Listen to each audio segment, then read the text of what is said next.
మహాపరిశుద్ధుడును మన ప్రభు అయిన యేసుక్రీస్తు ప్రశస్తమైన గణనామానికి మహిమ కలుగును గాక. కుటుంబ బలిపీఠము అనే ఈ మంచి కార్యక్రమాన్ని ప్రతిరోజు యూకే గాస్పల్ స్ట్రీమింగ్స్ అనే మా యూట్యూబ్ ఛానల్ ద్వారా ఆడియో రూపంలో వీక్షిస్తున్న మీ అందరికీ ప్రభు అయిన యేసుక్రీస్తు ఉన్నతమైన గణనామం పేరిట శుభములు తెలియజేస్తున్నాను. ఇంకనూ వినండి, అనేక కుటుంబాలకు షేర్ చేయండి, దేవుని నుండి గొప్ప మేలులను పొందుకొనండి. ప్రభు కొరకు నా వంతు పనిలో మీ సహోదరుడు కె ఉదయ్ కుమార్.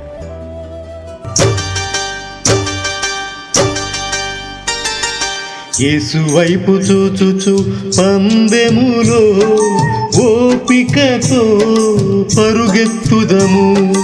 యేసు వైపు చూచుచు పందెములో ఓపికతో పరుగెత్తుదము.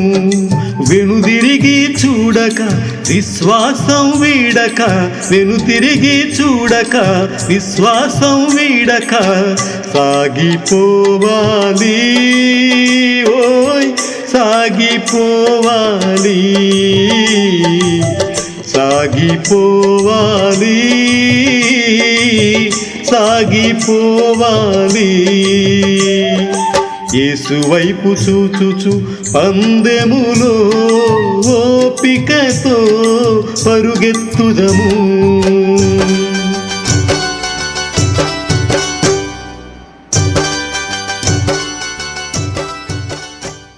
ఒక కుటుంబ బలిపీఠం వాల్యూమ్ 1 నుండి 191వ రోజు, జూలై 10వ తేదీ. అంశము: దేవునిచే ఆజ్ఞాపింపబడిన మనిషి పైకి మరియు ముందుకు చూస్తాడు. ఒక వాక్య భాగాన్ని చదువుకుందాం. ఫిలిప్పీ 3వ అధ్యాయము 13-14 వచనములు. అయితే ఒకటి చేయుచున్నాను, వెనుక ఉన్నవి మరిచి ముందునున్న వాటి కొరకే వేగిరపడుచు క్రీస్తు యేసునందు దేవుని ఉన్నతమైన పిలుపునకు కలుగు బహుమానమును పొందవలెనని గురి యొద్దకే పరిగెత్తుచున్నాను. ఈ అంశము కొరకు సమకూర్చబడిన వర్తమాన భాగాన్ని చదివి విందాం. ఒక క్రీస్తు సేవకుడు భయపడుతున్నాడంటే దాని అర్థం అతనిలో ఏదో లోపం ఉన్నదన్నమాట. మోషే ఐగుప్తీయుడిని చంపినప్పుడు అటు ఇటు చూశాడు. అది అతను దేవుని దివ్య సన్నిధికి బయట ఉన్నాడని చూపించింది. ఎందుకంటే క్రీస్తు సేవకుడు నేను సరిగ్గానే చేస్తున్నానా, అది బాగుందా అని, లేదా నా గురించి ఎక్కడైనా ఏదైనా అంటారేమోనని నేను భయపడుతున్నానని ఒక వ్యక్తి చెప్పుట కోసం చూడవలసిన అవసరం లేదు. దేవునిచే నియమించబడిన వ్యక్తి పైకి మరియు ముందుకు చూస్తాడు. లోకం దాని గురించి ఏమంటుందో మీరు పట్టించుకోవలసిన అవసరము లేదు. అతడు లోకం చెప్పిన దాన్ని వినడం లేదు. అతడు దేవుని నుండి ఒక దివ్య నియామకాన్ని కలిగి ఉన్నాడు మరియు ఆ సన్నిధిని ఆనందిస్తున్నాడు. అందుకే ఆయన నిన్న నేడు నిరంతరం ఒకే విధముగా ఉన్నాడు. ఆయన్ని చూడటం కోసం. కొంతకాలం క్రితం ఇక్కడ దక్షిణాన ఉన్న ఒక వృద్ధ నల్లజాతి వ్యక్తి గురించి ఒక కథ చెప్పబడింది. బానిసత్వ కాలంలో ఒక రోజు అతను పాత తోటలో పాటలు పాడుతున్నప్పుడు రక్షించబడ్డాడు. మరుసటి రోజు ఉదయం అతను చుట్టూ తిరుగుతూ తాను రక్షింపబడ్డానని, తాను స్వేచ్ఛగా ఉన్నానని బానిసలందరికీ చెబుతున్నాడు. ఆ తోట యజమాని, మోషే నువ్వు స్వేచ్ఛగా ఉన్నావని చెప్పడం నేను విన్నాను అన్నాడు.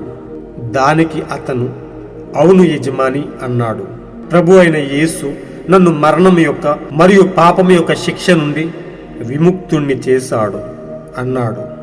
అప్పుడు యజమాని, మోషే నీవు నా కార్యాలయానికి రా అన్నాడు. అతడు అతని కార్యాలయానికి వెళ్ళాడు మరియు యజమాని, నాకు ఆ కథను మళ్ళీ చెప్పుము అన్నాడు. అతను, గత రాత్రి మేము అక్కడ జాంబో వాయిస్తూ పాటలు పాడుతుంటిమి అని చెప్పాడు. మరియు అతను, యజమాని, ప్రభు అయిన యేసు నా ఆత్మను రక్షించాడు మరియు నేను ఈరోజు మరణ శాసనం నుండి విముక్తుణ్ణి అన్నాడు. యజమాని ఇలా అన్నాడు, మోషే నువ్వు నిజంగా అలా అనుకుంటే నేను ఈరోజు వెళ్ళి ప్రకటన పత్రము మీద సంతకము చేస్తాను మరియు నేను స్వతంత్రునిగా చేస్తాను. తద్వారా నువ్వు నీ సోదరులకు సువార్త ప్రకటించుకోవచ్చును అనేక సంవత్సరాల సేవ తర్వాత ఆ వృద్ధుడు మరణిస్తున్నాడు. అతన్ని చూడటానికి అతని శ్వేత సోదరులలో చాలామంది వచ్చారు. అతను వెళ్ళిపోయాడని వారు అనుకున్నప్పుడు అతను చాలా గంటలు కోమాలో పడుకుని ఉండెను. అతను మేల్కొని గది అంతా చూశాడు. మరియు అతను, హో, నేను మళ్ళీ ఈ పాత క్రూరమైన భూమిపైకి తిరిగి వచ్చానని మీరు అనుకోవడం లేదు కదా అన్నాడు. వారు, అవును మోషే, నువ్వు అటువైపు వెళ్ళావా అని అడిగారు. అతను, హో, నేను ఇప్పుడే ద్వారం దగ్గరకు చేరుకున్నాను అన్నాడు.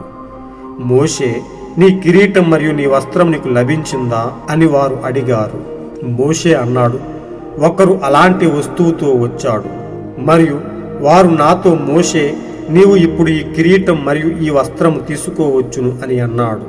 అందుకు నేను, నాతో కిరీటాలు మరియు వస్త్రాల గురించి మాట్లాడకండి అని చెప్పాను. నీ బహుమానంగా మరి నీకు ఏమి కావాలి అని వారు అడిగారు. నేను అన్నాను, 1,000,000 సంవత్సరాలు కేవలం ఆయన్ని నన్ను చూడనివ్వండి, అదే నాకు సరిపోయే బహుమానం అవుతుంది అని అన్నాను. మరియు అది మనం భావించే విధానాన్ని బాగా వ్యక్తపరుస్తుందని నేను అనుకున్నాను. కేవలం ఆయన్ని చూడనివ్వండి మరియు ఆయన్ని చూడనివ్వండి, అది నాకు చాలా మంచిది. యేసుక్రీస్తు నిన్న నేడు నిరంతరం ఏకరీతిగా ఉన్నాడు అనే గొప్ప వర్తమాన భాగం నుండి సేకరింపబడిన ఎంతో ఉన్నతమైన అంశము. మహా గొప్ప దేవుడును, నిన్న నేడు నిరంతరం ఏకరీతిగా ఉండి ఎన్నడూ మారని దేవుడుగా ఉండి ఆది సంభూతుడై ఉండి ఆది అంతము లేనివాడై ఉండి ఎల్లప్పుడు మన కొరకు గొప్ప బాధ్యత కలిగిన ఆ మహా గొప్ప దేవునికి, మన ప్రభు అయిన యేసుక్రీస్తుకు మహిమ, ఘనత, ప్రభావములు కలుగునుగాక. అల్పులమైన మన కొరకు, ఏ యోగ్యత లేని మన కొరకు, ఎన్నికలో లేని మన కొరకు ఆయన ఎంతో ప్రేమను చూపి మన పట్ల ఆయన ఎంతో బాధ్యతను చూపిస్తూ మనకు ప్రతి దినము ఎన్నో ఉన్నతమైన అంశాలను మన కొరకు ఇస్తూ మనలో గొప్ప విశ్వాసాన్ని నింపాలని, మనం ఎల్లప్పుడూ ఆయన వైపు చూడాలని, మనము కిందకి చూసేవారుగా కాక వెనుకకు చూసేవారుగా కాక ఎల్లప్పుడూ ముందుకు చూస్తూ ఆయన వైపు చూస్తూ మనం ముందుకు సాగాలని ఆయన మన పట్ల ఎంతో గొప్ప ప్రేమను కలిగి ఉన్నాడు, ఎంతో గొప్ప ఆశను కలిగి ఉన్నాడు. అందుకొరకు ఆయన మన పట్ల ఎల్లప్పుడూ తన ప్రేమను ఉంచి ఆయన మనను తనతో ముందుకు నడుపుతూ ఉన్నాడు. ప్రియ సోదరి సోదరులారా, ప్రియ దేవుని బిడ్డలారా, మనము ఆయన కొరకు ఎల్లప్పుడూ ముందుకు చూస్తూ ఆయనతో కదలవలసిన వారమై ఉన్నాము. ఆయన కొరకు ముందుకు సాగవలసిన వారమై ఉన్నాము. మనం ఈ లోకంలో సమస్తాన్ని విడిచిపెట్టి ఇహలోక సంబంధమైన కార్యాల్లో మనం పాలు పంపు లేని వారమై ఎల్లప్పుడూ క్రీస్తు యొక్క బాటలో నడుస్తూ క్రీస్తు వైపే చూస్తూ ఆయన కొరకే ముందుకు సాగవలసిన వారమై ఉన్నాం. ప్రవక్త అంటున్నాడు, దేవునిచే నియమింపబడిన వ్యక్తి పైకి మరియు ముందుకు చూస్తాడు. లోకం ఏమనుకున్నా, ఎవరు ఎలా నిందించినా, ఏమని అవమానించినా దాన్ని పట్టించుకోవాల్సిన అవసరము లేదని, అలాంటి వాటిని విడిచిపెట్టి మనం ఎల్లప్పుడూ క్రీస్తు వైపుకు చూసేవారముగా ఉండాలని ప్రవక్త మనకు తెలుపుతూ ఉన్నాడు. లోకం దాని గురించి ఏమంటుందో మీరు పట్టించుకోవలసిన అవసరము లేదు. అతడు లోకము చెప్పిన దాన్ని వినవలసిన అవసరము లేదు. అతడు దేవుని నుండి ఒక దివ్యమైన నియామకాన్ని కలిగి ఉన్నాడు మరియు ఆయన సన్నిధిలో ఆనందిస్తూ ఉన్నాడు. ఎవరు ప్రియ సోదరులారా? దేవునిచే నియమింపబడిన వ్యక్తి వెనుకకు తిరిగి చూడకుండా ఎల్లప్పుడూ క్రీస్తు కొరకు ముందుకు సాగే వ్యక్తి ఆయన దివ్యమైన సన్నిధిలో ఎల్లప్పుడూ ఆనందిస్తూ ఉన్నాడని ప్రవక్త మనకు తెలుపుతూ ఉన్నాడు. అందుకే ఆయన ఎల్లప్పుడూ మారని దేవుడిగా ఉండి మనందరిని ఆయన ముందుకు నడిపించే రీతిగా ఎల్లప్పుడూ ఆయన మనలను ఆయత్తపరుస్తూ ఉన్నాడు. ప్రియ సోదరులారా, ప్రవక్త అంటున్నాడు, ఒక క్రీస్తు సేవకుడు భయపడుతున్నాడంటే దాని అర్థం అతనిలో ఏదో లోపం ఉన్నదన్నమాట. మోషే ఆనాడు ఐగుప్తుడిని చంపినప్పుడు అటు ఇటు చూశాడు. ఆ విషయం అతను దేవుని దివ్య సన్నిధికి బయట ఉన్నాడని చూపిస్తుంది. ఎందుకంటే దేవునిచే పిలవబడిన వారు, దేవుని యొక్క దివ్యమైన సన్నిధిలో ఉన్నవారు ఎల్లప్పుడూ భయపడరు, ఎల్లప్పుడూ పైకి చూస్తారు, ఎల్లప్పుడూ వెనుదిరిగి చూడరు. అతడు దేని కొరకు పుట్టాడో ఆ విషయాన్ని పట్టుకుని వారు ధైర్యంగా నిలబడతారు. మోషే చేసిన ఆ చిన్న పనికి అతడు పిరికివాడులా పారిపోయాడు. అందుకే ప్రవక్త అంటున్నాడు, అతడు దేవుని యొక్క దివ్యమైన సన్నిధికి బయట ఉన్నాడని. అతడు దేవుని వైపుకు చూసే స్థితికి వచ్చే వరకు దేవుడు అతన్ని వాడుకోలేదని మనం చూస్తున్నాం. ప్రియ సోదరులారా, ప్రియ స్నేహితులారా, మనం ఎల్లప్పుడూ దేవుని వైపు చూస్తూ మనము కిందికి చూసేవారుగా కాక, వెనుకకు చూసేవారుగా కాక, క్రీస్తు వైపుకు చూస్తూ మనం ఎల్లప్పుడూ పైకి చూస్తూ మనం ముందుకు కదిలితే ఆయన మనలో గొప్ప ధైర్యాన్ని నింపి ఆయన యొక్క దివ్యమైన సన్నిధిని మనపై ఉంచి మనం ఎల్లప్పుడూ ఆయనలో ఆనందించు రీతిగా, ఆయనలో ఉన్నతంగా జీవించు రీతిగా ఆయనే మనల్ని ముందుకు నడిపిస్తూ ఉన్నాడు. ఈ లోకం మనల్ని ఏమనుకున్నా, ఏ విధంగా నిందించినా మనకు ఏ పట్టింపు లేదు. మనం పట్టించుకోవాల్సిన అవసరమే లేదని ప్రవక్త చెప్తూ ఉన్నాడు. ఇక్కడ చదువుకున్న అంశంలో ప్రవక్త మంచి సారాంశాన్ని మనకి ఇస్తూ ఉన్నాడు. కొంతకాలం క్రితం ఇక్కడ దక్షిణాన ఉన్న ఒక వృద్ధ నల్లజాతి వ్యక్తి గురించి ఒక కథ చెప్పబడింది.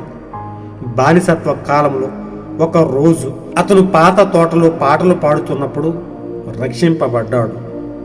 అతడు ఎంతో సంతోషంగా కేకలు వేస్తూ కృతజ్ఞతలు చెల్లిస్తూ స్తుతులు పాడుతూ ఎంతో ఆనందంగా ఉన్నాడు.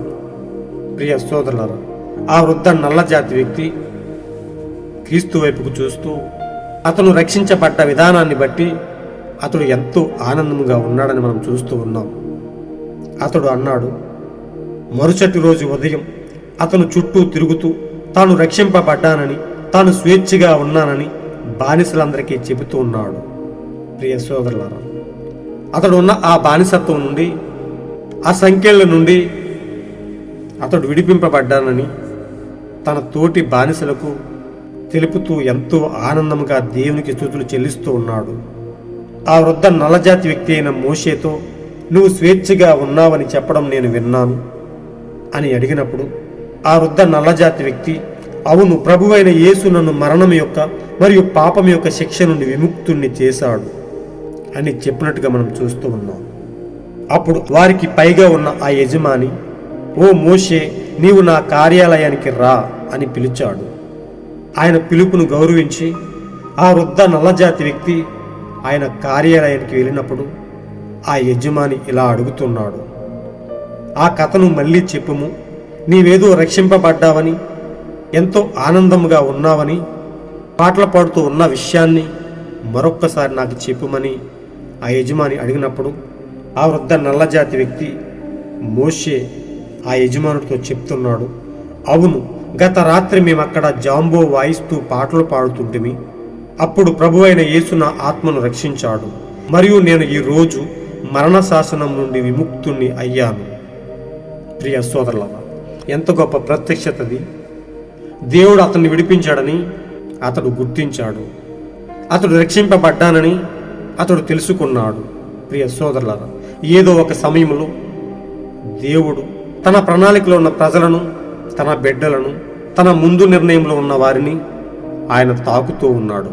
ప్రతి కాలంలో వారిని రక్షించుకుంటూ వచ్చాడు. ప్రియ సోదరులారా, ఆయన నియమించిన దినమున ఆయన ముందుగానే ఎన్నుకున్న ప్రజలను ఆయన తాకి వారి కొరకు రక్షణను సిద్ధం చేసినట్టుగా మనం చూస్తూ ఉన్నాం. ఆ వృద్ధ నల్లజాతి వ్యక్తి అయిన ఆ మోషేను దేవుడు తాకినట్లుగా, అతడిని రక్షించినట్లుగా మనము తెలుసుకోగలిగాము. అతడు స్వతంత్రుడయ్యాడు. ఆ వృద్ధ మోషే చెప్పిన, నేను రక్షించబడ్డానని చెప్పిన ఆ విషయాన్ని బట్టి అక్కడున్న ఆ యజమాని ఇలా అంటున్నాడు, మోషే, నువ్వు నిజంగా అలా అనుకుంటే నేను ఈరోజు వెళ్ళి ప్రకటన పత్రం మీద సంతకము చేస్తాను మరియు నిన్ను స్వతంత్రునిగా చేస్తాను. తద్వారా నువ్వు నీ సోదరులకు సువార్త ప్రకటించుకోవచ్చును.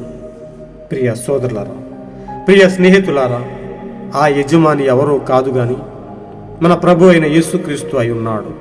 పాపమనే దాస్యము నుండి మనం ఎప్పుడైతే రక్షించబడ్డామని వాక్యం మనలను తాకి మనలో గొప్ప ప్రత్యక్షతను కలిగించినప్పుడు మనము ఆయనను ఘనపరుస్తూ, ఆయనను స్తుతిస్తూ, ఆయనను మహిమపరుస్తూ మనం రక్షింపబడ్డామని గుర్తించినప్పుడు నిశ్చయంగా మన యజమాని మనలను పిలుస్తూ ఉన్నాడు. ప్రియ సోదరులారా, మనం చెప్పుకుంటూ ఉంటాం, కుమారుడు విడిపించిన వాడు నిజముగా స్వతంత్రుడు. ప్రభు అయిన యేసుగా కుమారుడుగా భూమి మీదకి వచ్చి మన కొరకు రక్తము కార్చి మనలను స్వతంత్రులుగా చేశాడు. పాపమనే దాస్యం నుండి విడిపించి, మనకున్న ప్రతి బంధకాన్ని నుండి విడిపించి మనకి విముక్తి కలిగించాడు. మనకు స్వాతంత్ర్యాన్ని అనుగ్రహించాడు. ఆయన మన కొరకు బాధపడి మనము ఆయన అడుగుజాడలను వెంబడించాలని, ఎల్లప్పుడూ ఆయన వైపు చూడాలని ఆయన మన కొరకు మాదిరి ఉంచి వెళ్ళినట్టుగా మనం చూస్తూ ఉన్నాం. వాక్యమై ఉన్న గొప్ప దేవుడు మనలను స్వతంత్రులుగా చేస్తూ ఉన్నాడు. సత్యం మిమ్మల్ని స్వతంత్రులుగా చేయును. ఆయన వాక్య సారాంశమే సత్యమై ఉన్నది. ఆయనే మన యజమాని అయి ఉన్నాడు. మనము గనుక మన రక్షణను అంగీకరించినట్లయితే, మనం స్వతంత్రులం అయ్యామని మనం గుర్తించినట్లయితే, ఆయన తన రక్తముతో సంతకము చేస్తూ ఉన్నాడు. ఇక్కడ ఆ యజమాని అన్నాడు, మోషే, నువ్వు నిజంగా అలా అనుకుంటే, నువ్వు రక్షింపబడ్డావని, నువ్వు స్వతంత్రుడు అయ్యావని నువ్వు నిజంగా తలిచినట్లయితే, ఈరోజు వెళ్ళి నీ కొరకు ప్రకటన పత్రం మీద సంతకము చేస్తాను మరియు నిన్ను స్వతంత్రునిగా చేస్తాను. ఆ తర్వాత నువ్వు నీ సోదరులకు సువార్త ప్రకటించుకోవచ్చును. ప్రియ సోదరులారా, ఎంతో గొప్ప ఉన్నతమైన సారాంశము దీనిలో దాగి ఉన్నది. ఈరోజు మనము ఈ లోకములో పాపమనే బంధకాల్లో, సాతాను యొక్క దాస్యమనే కాడి కింద మనం జీవిస్తూ ఉన్నాం. కానీ ప్రియ సోదరులారా, మన యజమాని ఆ రక్తముతో సంతకము చేశాడు. మనం ఎప్పుడైతే స్వతంత్రులమయ్యామని, మనం ఇక దాస్యమనే కాడి కింద ఉండవలసిన అవసరము లేదని మనము గుర్తించినప్పుడు, ఆ సునాద కాలము మనలను తాకినప్పుడు, మనం ఇంకా దాస్యములో జీవించవలసిన అవసరము లేదని మనము స్వతంత్రులమయ్యామని గుర్తించినట్లయితే, నిజముగా ప్రియ సోదరులారా, ఆయన మన కొరకు ఆ రక్తముతో చేసిన ఆ సంతకం మన కొరకు ఎల్లప్పుడూ నిలబడేదిగా ఉన్నది, మనకొక గుర్తుగా ఉన్నది. ఆయన మనల్ని విడిపించాడు. ప్రియ సోదరులారా, మన పాపానికి వెల చెల్లించాడు. సమస్తము చెల్లించబడిందని ఆయన తన రక్తముతో మన కొరకు సంతకము చేశాడు. అతడు స్వతంత్రుడయ్యాడని ఆ వృద్ధ నల్లజాతి వ్యక్తి, ఆ మోషే గుర్తించాడు. ప్రియ సోదరులారా, అతడు అనేక సంవత్సరాలు బ్రతికి ఎంతో సేవ చేసిన తర్వాత ఆ వృద్ధుడు మరణిస్తున్నాడని, అతనిని చూడటానికి అనేక మంది శ్వేత సోదరులు వచ్చారని, అతడు వెళ్ళిపోయాడని అనుకున్నారని, అలాంటి పరిస్థితుల్లో అతను చాలా గంటలు కోమాలో పడుకుని ఉన్నాడని ప్రవక్త చెప్తూ ఉన్నాడు. అతడు ఆ టైంలో ఎక్కడికి వెళ్ళాడు? ప్రియ సోదరులారా, ప్రియ స్నేహితులారా, మన ప్రవక్తకు కూడా ఆ అనుభవం ఉన్నది. మన ప్రవక్త ఒకసారి దేవుడు పరదేశకు తీసుకుని వెళ్ళాడు. అక్కడున్న ప్రశస్తమైన విషయాలను చూడగలిగాడు. ఆ దివ్యమైన సన్నిధిని చూడగలిగాడు. ఎంత అద్భుతంగా జీవిస్తున్నారో, ఎంత ఉన్నతమైన స్థలంలో వారు ఉన్నారో ప్రవక్త చూడగలిగాడు. ప్రవక్తకు తిరిగి అక్కడ నుండి భూమిపైకి రావాలని అనుకోలేదు. అయితే ప్రవక్తకు ఎంతో బాధ్యత ఉన్నది. ఇంకా అనేక మందిని రక్షించవలసిన అవసరం ఉన్నది. అందుకే తిరిగి దేవుడు ఆయనను భూమి మీదకు పంపించాడు. ఆయన భూమి మీదకు రావడానికి ఏమాత్రం ఇష్టపడలేదని అనేక వర్తమాన భాగాలు మనం తెలుసుకోగలుగుతాము. ఇక్కడ కూడా ఆ వృద్ధ నల్లజాతి వ్యక్తి చాలా సమయము కోమాలో ఉన్నప్పుడు అదే విధంగా వెళ్ళినట్టుగా మనం చూస్తూ ఉన్నాం. నేను మళ్ళీ ఈ పాత క్రూరమైన భూమికి తిరిగి వచ్చానని మీరు అనుకోవడం లేదు కదా?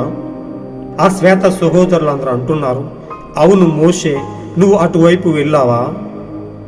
ఈ కాలం అనే తెరకు అవతలకు వెళ్ళావా? ఆ పరదేశంలో ఉన్న ఆ ఉన్నతమైన సంగతులను చూసావా అని వారు అడుగుతున్నట్టుగా మనం చూస్తున్నాం. మోషే అన్నాడు, నేను ఇప్పుడే ద్వారం దగ్గరకు చేరుకున్నాను.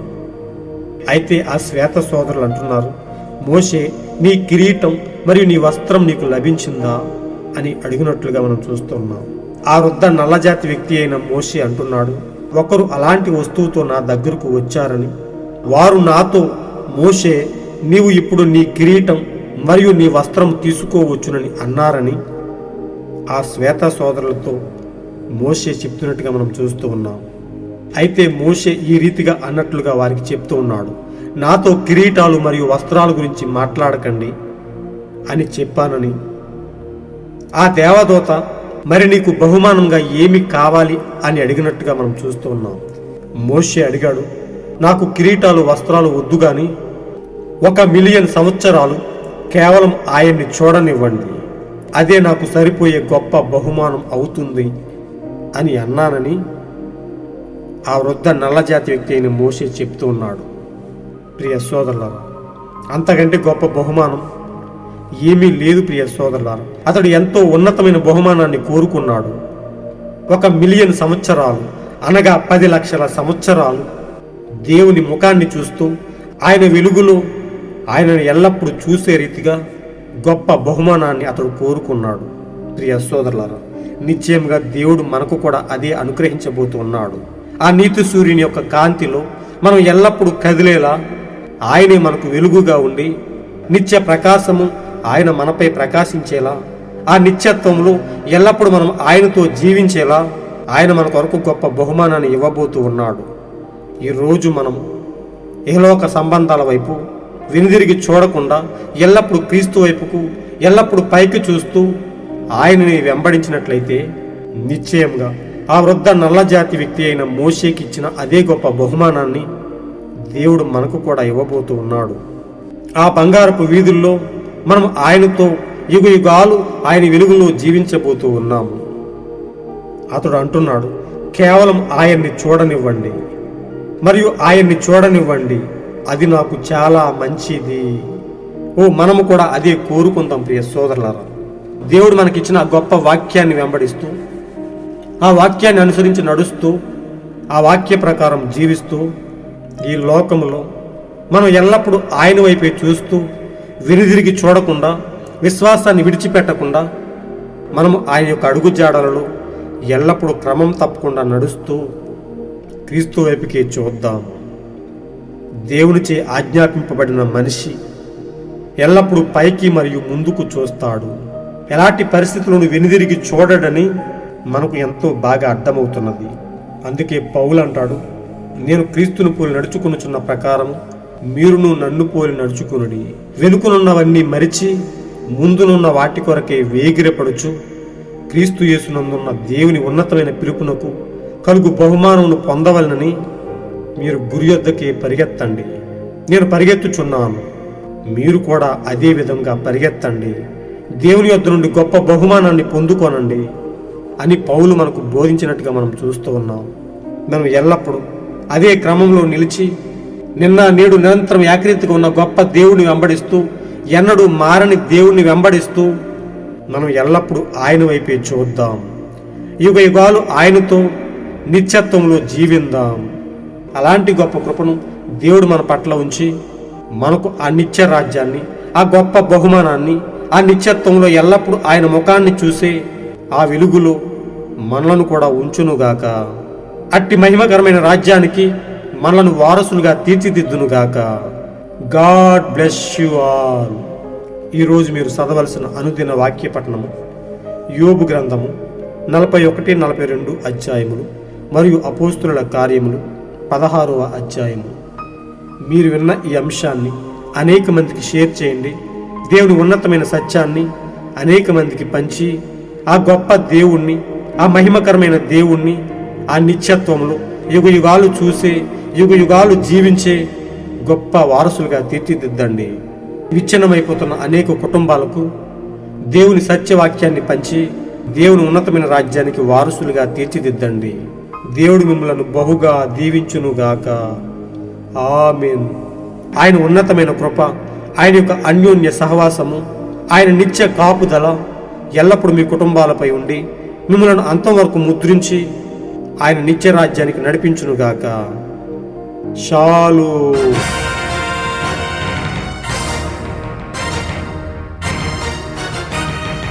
వెనుకనున్నవన్నీ మరచి సాగు పౌలులా ముందునున్న వాటికై వేగిరపడుచు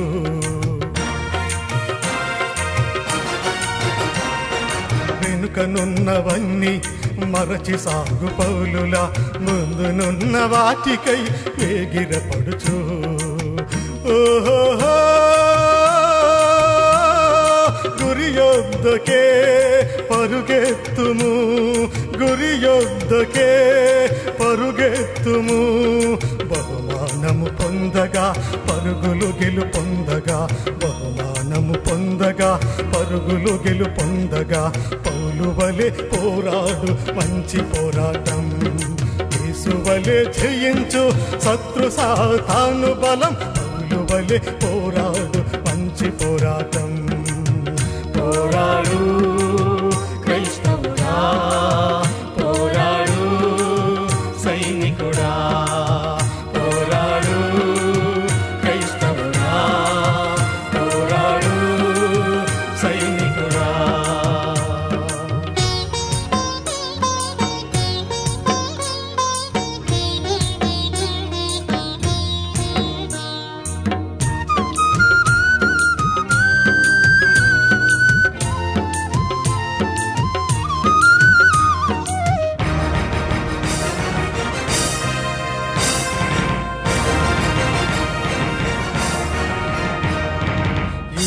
ఇదే కడవరి గడియా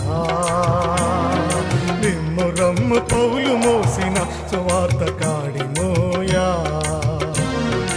ఇదే కడవరి గడియా నిమ్మురమ్ము పౌలు మోసిన సువార్త కాడి మోయా ఓహో